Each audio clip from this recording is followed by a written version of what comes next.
Hermanos, es para mí un motivo de gran satisfacción poder estar reunido aquí con vosotros, pero sobre todo un privilegio el compartir la palabra de Dios en el día del Señor. Y os ruego que si me queréis acompañar a leer la segunda carta a Timoteo, en el capítulo 2 leeremos los versículos del 1 al 13. Segunda carta a Timoteo, capítulo 2, versículos del 1 al 13. Dice así la palabra de Dios. Tú, pues, hijo mío, esfuérzate en la gracia que es en Cristo Jesús. Lo que has oído de mí ante muchos testigos, esto encarga a hombres fieles que sean idóneos para enseñar también a otros. Tú pues sufre penalidades como buen soldado de Jesucristo. Ninguno que milita se enreda en los negocios de la vida, a fin de agradar a aquel que lo tomó por soldado. Y también el que lucha como atleta no es coronado, sino lucha legítimamente. El labrador, para participar de los frutos, debe trabajar primero. Considera lo que digo, y el Señor te dé entendimiento en todo. Acuérdate de Jesucristo del linaje de David, resucitado de los muertos conforme a mi evangelio, en el cual sufro penalidades, hasta prisiones a modo de malhechor, mas la palabra de Dios no está presa. Por tanto, todo lo soporto por amor de los escogidos, para que ellos también obtengan la salvación que es en Cristo Jesús con gloria eterna. Palabra fiel es esta: si somos muertos con Él, también viviremos con Él. Si sufrimos, también reinaremos con Él. Si le negáramos, Él también nos negará. Si fuéramos infieles, Él permanece fiel. Él no puede negarse a sí mismo. Amén. Hasta aquí la palabra santa y perfecta de nuestro Señor. Pidámosle al Señor su bendición con una oración. Vamos a orar, hermanos. Señor, tú nos has llamado a querer como niños recién nacidos al alimentarnos de tu palabra, para que con ella crezcamos para salvación. Tu pueblo aquí reunido quiere crecer, no quiere quedarse estancado. No estamos conformes con lo que hasta ahora hemos alcanzado, Señor. Queremos más de ti, queremos más de tu palabra. Señor, queremos crecer en gracia y en el conocimiento de nuestro Señor Jesucristo. Queremos poder decir de corazón las palabras que acabamos de leer. No queremos que sean simplemente un texto que leemos, un texto que escuchamos, sino que nosotros mismos podamos decir que esta palabra está respaldada por la vida que llevamos y que corresponde a esta misma palabra. Sin ti no podemos hacer estas cosas, Señor. Que tu Santo Espíritu guíe este culto mientras escuchamos, mientras exponemos, y sobre todo que entendamos que después de hoy tu palabra tiene la responsabilidad de ser aplicada a nuestra vida. Te lo pedimos todo en el nombre de nuestro Señor Jesucristo. Amén. Hermanos y amigos que nos visitéis esta mañana, esta carta, segunda de Timoteo, es la última carta que Pablo escribió antes de morir. Él está de nuevo en prisión, está casi acabando con su vida la persecución que hizo Nerón. Y por eso escribe a su discípulo Timoteo, al que apreciaba y lo llamaba su amado hijo en el Evangelio. Timoteo estaba en este momento al otro lado del mar Mediterráneo, en la ciudad de Éfeso, en Asia Menor, lo que hoy llamaríamos Turquía. Y el apóstol le escribió para despedirse al mismo tiempo que para darle instrucciones de cómo comportarse cristianamente. Que pueda cada día de su vida, como así nosotros también, podamos crecer en santidad. Porque la santidad es la meta a que estamos llamados. Uno de los secretos de la constancia del cristiano es no olvidarse y llegar a la meta. Si nosotros como creyentes queremos ser parte del remanente que habla la Biblia para todas las generaciones venideras, debemos mantenernos en el amor, la compasión, el no tener acepción de personas, así como que no empecemos a cargar de un lado y olvidar el otro. Ser constantes siempre, siguiendo los caminos de nuestro Señor. Y podemos decirle como una oración al Señor cada día: Dios mío, yo ya entendí la palabra, la sana doctrina fundamental, y partiendo de aquí quiero pedirte crecimiento espiritual para saber lo que tú tienes en tu corazón y lo que tú quieres que yo haga en mi vida para tu servicio. En estos versículos Pablo nos cuenta, escribiendo, cómo se enfrentó al sufrimiento y a la persecución a causa del Evangelio. Pero se mantuvo siempre fiel en la fe de nuestro Señor Jesucristo. Pero también nos da una visión de cómo comportarnos ante las pruebas que sufriremos como creyentes, ante las dificultades, porque la vida del cristiano no es una vida ni un camino de rosas. En el versículo 8 de esta carta nos habla de la resurrección, quizá el acontecimiento más asombroso y una evidencia indiscutible del poder de nuestro Señor Jesucristo, de su Santo Espíritu.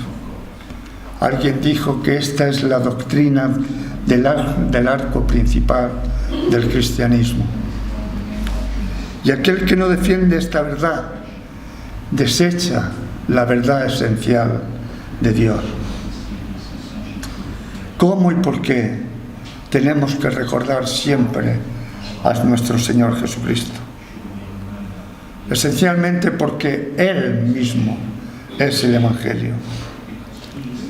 Y poder decir, como dice esta carta en el versículo 12, con Pablo, que el corazón de mi Evangelio es mi depósito, y poder transmitirlo a otros hombres fieles. El llamado del apóstol a servir la voluntad de Dios como mensajero del Mesías, del Salvador, había que llevarla a cabo mediante la proclamación de las buenas noticias.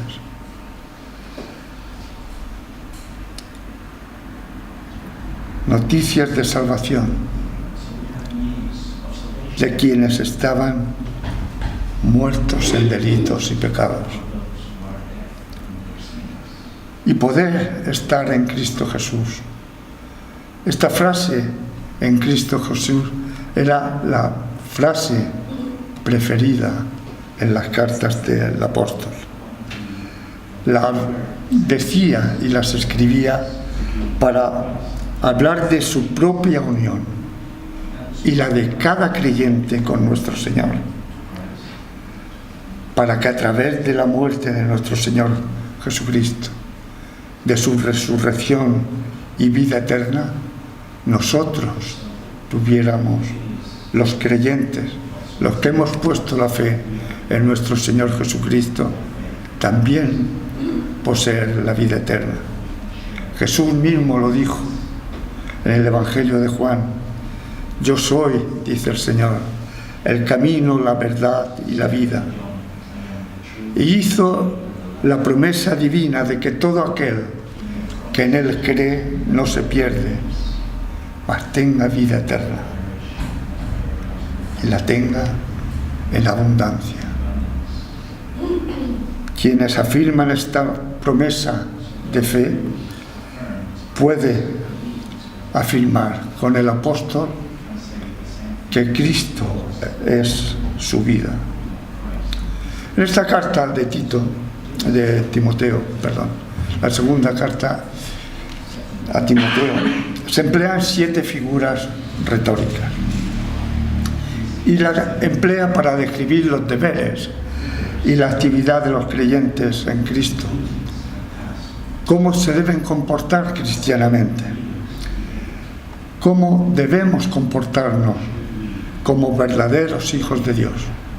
Y la primera figura es la de un hijo, la segunda, un soldado,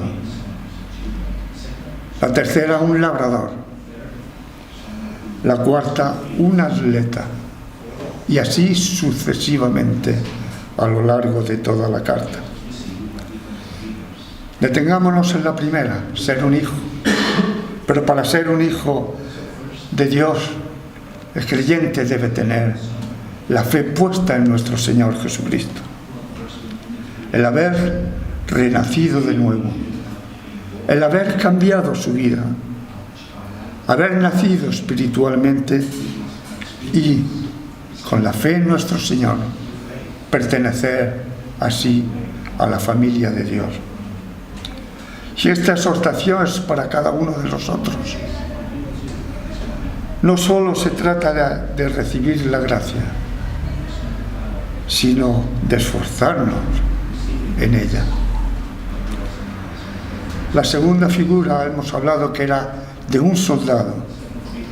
Un soldado no es soldado solamente 8 horas al día de trabajo.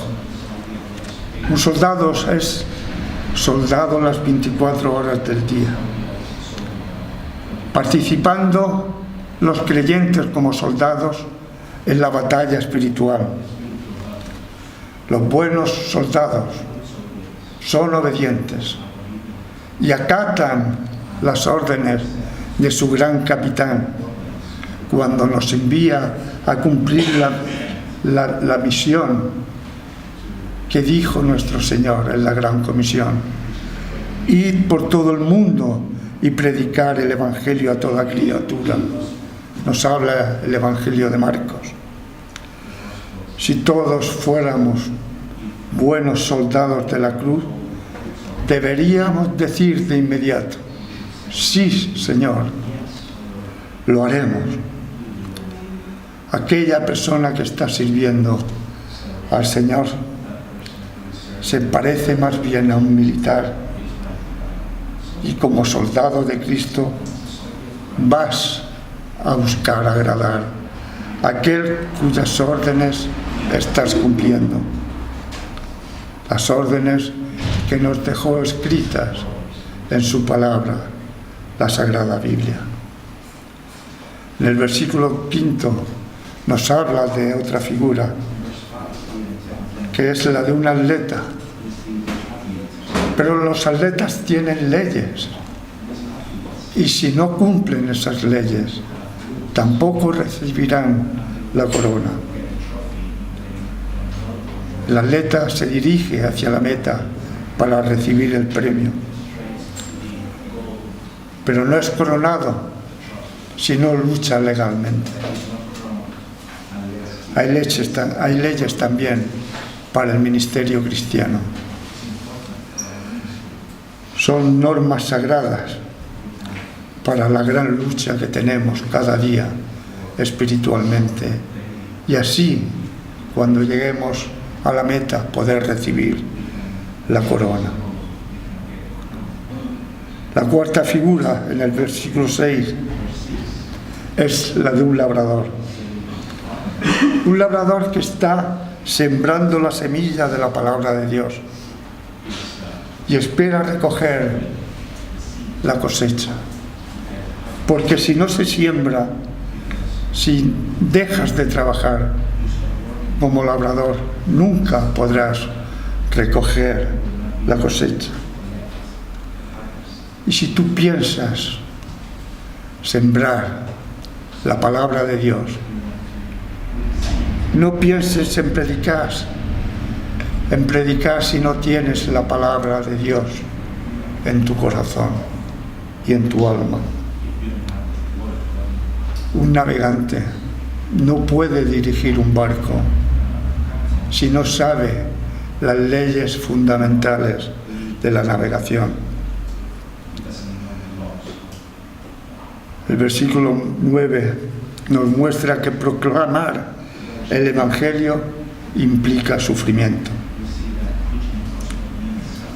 Los enemigos del Evangelio no pudieron destruir el poder del Señor. Aunque los persiguieron, nunca podrán destruir lo que la palabra de Dios consiguió. La buena noticia del Señor resucitado es el mismísimo Evangelio. Y es tan verdadero como la doctrina de enseñar que Él vino y estuvo con nosotros, entre los hombres, para salvación de la humanidad, dándolo hasta la última gota de su preciosa sangre. Cuando recordamos a nuestro Señor Jesucristo resucitado, nos centramos en su naturaleza, que Él es Dios, y también en su papel como único y suficiente Salvador. Nuestro Señor, por medio de su muerte y resurrección, rompió las cadenas del pecado y de la paga del pecado, que es la muerte, el arma más poderosa que posee Satanás. Estos versículos nos desafían a mantenernos firmes y adelante en la fe, como nos dice el himno de firmes y adelante, a enfrentarnos a las pruebas, sabiendo que el Señor y el Espíritu Santo nos ayudará, a soportar las burlas que podamos ver o oír de la gente, a enfrentarnos a ellas con valentía, y nos afirman en recordar siempre que el Espíritu Santo estará siempre ante cualquier desafío a nuestro lado. Pero quizá la más significativa de las frases escritas en este capítulo sea en el capítulo 4 y versículo 2, que dice Pablo a Timoteo, le insta a predicar la palabra. Nosotros, creyentes, como soldados de Cristo, hagámoslo. Prediquemos el Evangelio de salvación, en el nombre de cuya mirada puede penetrar hasta lo más hondo de nuestros corazones, y sin embargo estaban llenas de lágrimas. Nuestro Señor Jesucristo lloró cuando fue a resucitar a su amigo Lázaro. hagámoslo también, el predicar la palabra, por aquel Rey de Reyes y Señor de Señores, cuya cabeza puede tener todas las coronas del mundo y sin embargo solo llevó la corona de espinas. Quiera el Señor que por amor a Él en esta iglesia hubiera muchos que pudieran predicar la palabra. ¿Cuántas veces oramos por tener obreros dignos, conocedores de la palabra de Dios? Que podamos cumplir todas y cada una de las instrucciones que nos da la Biblia. No hay encargo más solemne que lo que hizo el apóstol desde el pabellón de la cárcel de Mamertina de Roma. Y es uno de los temas principales que desarrollan los que ejercemos el mandamiento de predicar. Y es que en cada predicación veamos la grandeza de nuestro Señor Jesucristo, el único digno de suprema alabanza. Aquella persona en que Dios Padre, en el Evangelio de Mateo, dijo tener complacencia. Cuando el único y verdadero Dios entregó a su Hijo al mundo, estaba dándose a sí mismo, pues Jesús, en su naturaleza eterna, junto con el Espíritu Santo, es el Dios Trino, junto con el Padre. Podríamos hacernos una pregunta, y es: ¿qué significa ser creyente? Ser creyente significa venir a la cruz arrepentido, al pie de la cruz, con fe y arrepentimiento, porque la cruz simboliza el sacrificio que Jesús hizo por nuestros pecados. Y venir al pie de la cruz significa venir en busca de perdón y redención. Por eso la fe y el arrepentimiento son indispensables para la salvación. Son elementos clave en el proceso de acercamiento a Dios. Apartarse del pecado es arrepentimiento, y volverse a Cristo con un giro de 180 grados en tu vida es fe. La Biblia nos dice en el libro de Corintios que el arrepentimiento produce tristeza. Es el mandamiento más difícil de la Biblia. La tristeza que se produce cuando el cristiano peca es una tristeza profunda que viene de darnos cuenta de que hemos ofendido a Dios. En el versículo 8 el apóstol está diciendo a Timoteo, y también hoy a nosotros: si quieres entender, le dice Pablo a Timoteo, lo que yo te enseño, si es cierto y adecuado, lo que tienes que hacer es acordarte del Señor Jesucristo siempre, cómo vivió su vida, seguir sus pasos, acercarte a Él, buscar su rostro, recordar el Evangelio y decirle a los demás que Jesucristo es Dios resucitado.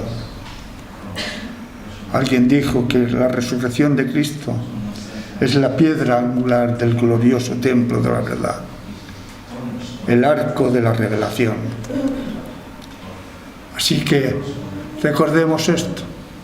Primeramente, recordemos que el Evangelio proclama al mundo entero que nuestro Señor Jesucristo es Dios. Segundo, recuerda que el Evangelio lleva a uno a soportar el rechazo y burlas por predicar el reino de Dios, pero asegura la victoria de nuestro propósito, que es un mandamiento de Dios, el de difundir su palabra hasta el fin del mundo.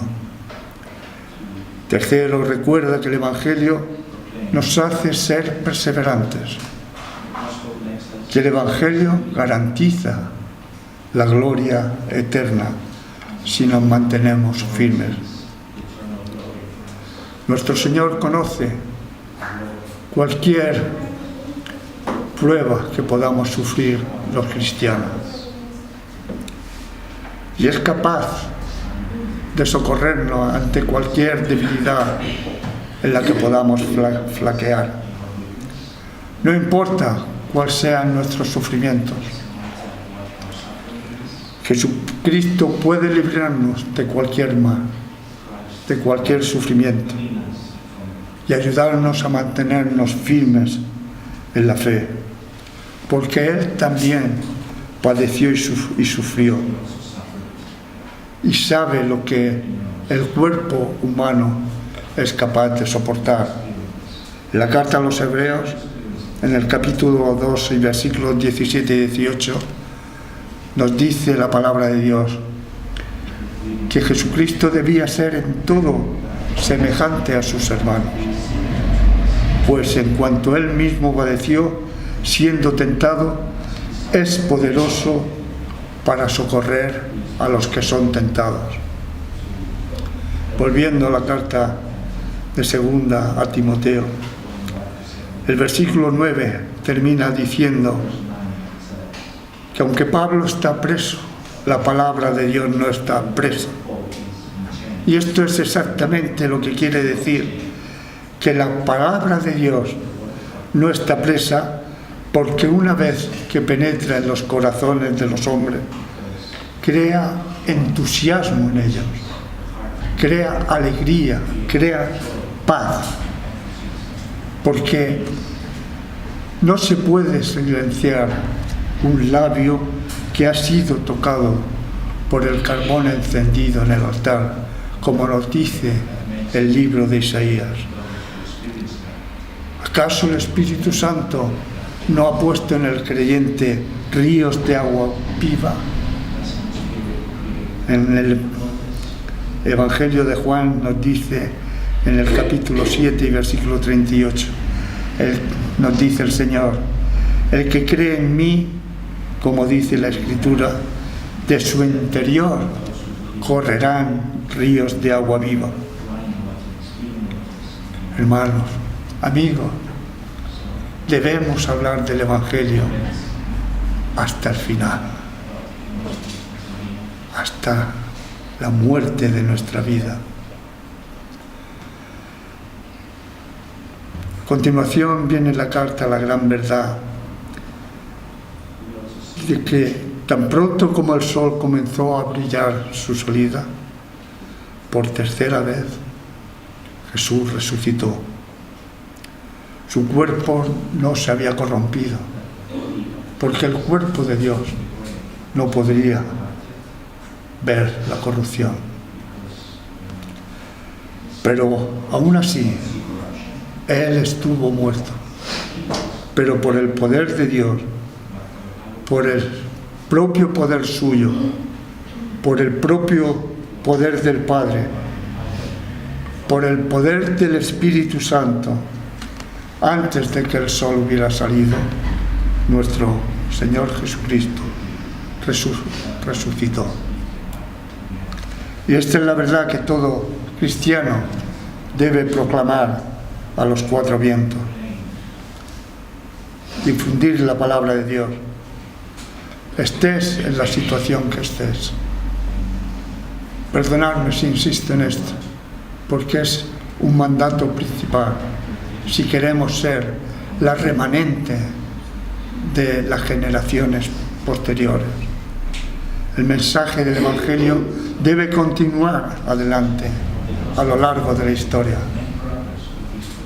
El mensaje del gran amor de Dios hacia el mundo, el mensaje de la cruz, el mensaje de la muerte del Hijo de Dios, junto con el mensaje de resurrección de Cristo.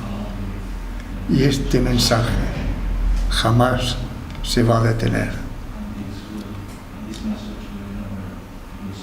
La palabra de Dios en Hebreos nos dice que la palabra de Dios es viva y eficaz y más cortante que toda espada de dos filos, y penetra hasta el partir el alma y el espíritu, las coyunturas y los tuétanos, y discierne los pensamientos y las intenciones del corazón. Pero dejadme deciros una cosa. Los sufrimientos de Pablo, el ser perseguido, el sufrir cárcel, prisiones, burlas, enfrentamientos, latigazos, no tuvieron nada que ver con la salvación de los elegidos.